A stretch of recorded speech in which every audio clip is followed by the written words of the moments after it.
When I first started training for my first marathon a few years ago, I got it in my head that the routes I needed to run during the longest training sessions could be more than simple lines and loops. Using some mapping software, I worked on drawing using GPS as my guide and the city streets as my canvas. The results of these 15 to 20 mile runs would be the shape of animals or of faces. Of course, these looked cool on Strava, but really I thought it would be neat to print them in large format and hang them in an exhibition. Special thanks to a partnership with my local YMCA, the idea came to fruition this week. 8 of my GPS drawings are hanging on the walls with the hope that others will be inspired to see their city streets as an assortment of lines as much as a means of getting from point A to point B.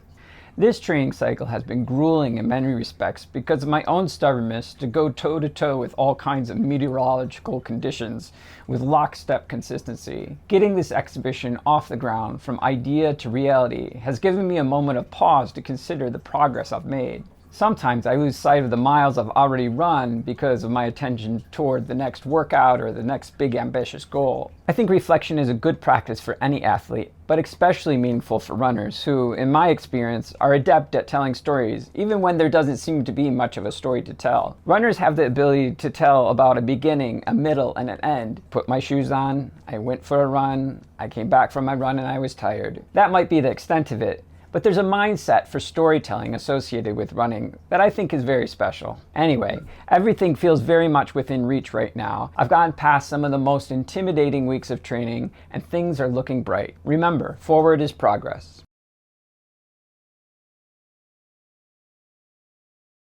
Hey, I went for a run today. Oh, yeah? What happened? Well, I ran.